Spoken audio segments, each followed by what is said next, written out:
Alright, magandang gabi na ho sa lahat natin ng mga viewers, Luzon, Visayas at Mindanao all over the world. Welcome naman sa ating panibagong video, panibagong reaction mga ka-action, mga kakampeng.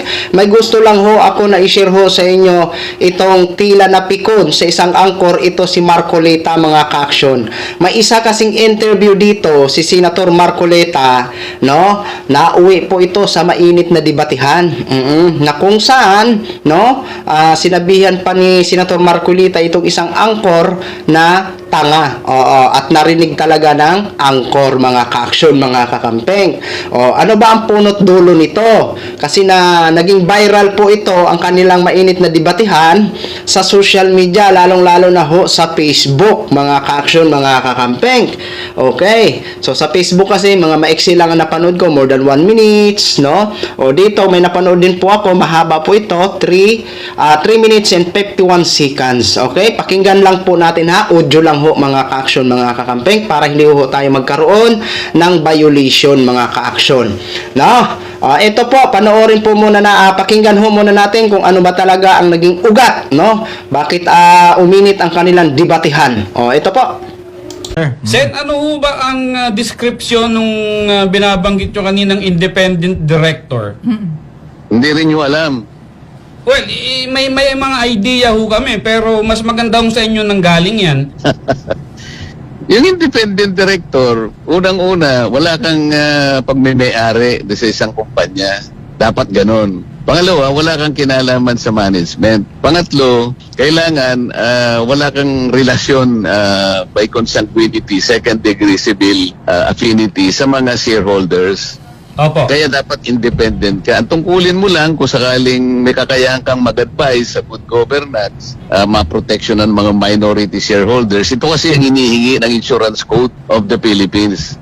Nagkataon na siguro gusto nilang ganun ang maging kalagayan ng asawa ko. Hinirang nila ng ganun. So pumayag naman. Anong masama doon? Ngayon, ang insurance company, lahat naman nagko-cover ng kahit anong mga kumpanya sa lahat ng mga industriya, lahat ng sektor ng ating ekonomiya. Pati sa transportation. Lahat. Bakit naman gagawa ng usap ang asawa ko para lang makakuha sila ng ipupukol sa akin? Pero hindi Ganyan ho, nakarumi. hindi ho ba dapat, Senator, manggaling din sa inyo ang delikadesa na, uy, yung asawa ko, ano nito kumbaga nagsiservisyo dito, meron siyang, kumbaga, transaksyon dito, hindi kaya marapat na ako dumistansya muna? Sino? Sino nadidistansya? Kayo po, dito sa ginagawang investigasyon sa Bakit? Senado. Meron ba akong kinalaman dun sa mga insurance companies? Delikadesa nga po, Senator, kasi misis nyo po yung nandun. Siyempre may kukunik-kunik na ho yan. Kung ganyan kayong mag-conclude, independent nga kaya tinatanong ko nga sa inyo kanina kung naiintindihan niyo Kaya nga po nagtatanong din kami, delikadesa din ho yung binabanggit namin dito. Hindi Wala na ho ba pinag-uusapan tayong ng ganun? delikadesa dahil wala akong connection doon. Ang asawa ko independent. Yun nga po, asawa nyo yun Nakikipagdebate ka pa sa akin Akala ko ba magtatanong ka lang. Nagtatanong din po kami, pero ipo-point out ko rin po yung Kapag argumento sinasabi namin mo kasi dito. delikadesa, parang may connection ako Wala nga Naintindihan mo yon? Sige sir, salamat na lang po. Tanga. Inabot ko pa yun, Sen. Tinawag mo kami ritong tanga. Diba? Ano yan? Yan ba yung mambabatas na ibinubo nyo? Hindi nga niya masagot yung word na delikadesa Ano to? Diba? Saan pupulutin ang ating bayan, ang ating gobyerno kung meron ho tayong mambabatas na ganito? Diba? Buhok pa lamang hindi na ho natin maipakita yung totoong buhok Sasabihan pa kami ritong tanga? Ano yan? Diba? Ay, nako. Naturingan na. Di ba abogado to? Abogado. Di ba? Asal ba ng matinong abogado yan? Oh my God. Magbabalik tayo. Magbabalik muna dahil tayo. God. Lunes na Huwag lunes nyo ay... kaming gaganito-ganitoin dito. Akala nyo, kami makakasama sa mga naloloko nyo, nagugulat nyo. Ibahin nyo kami rito ho. Magkasubukan tayo dito ng argumento ng katotohanan at ng mga detalye kung hanggang saan ho ang pinakadulo nitong pinasok niyong kontrobersiya. Ayun, mga ka-action, mga kakamping. Oh, nagsimula sa independent at sa delikadesa.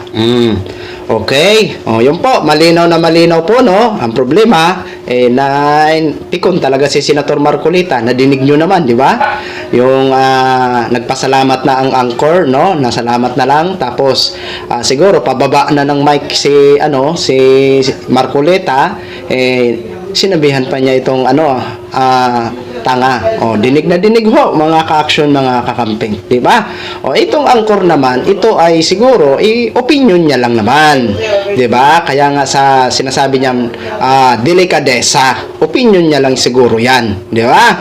Pero sana naman, kay Senator Marcolita, naturigang ka pong mambabatas. Diba?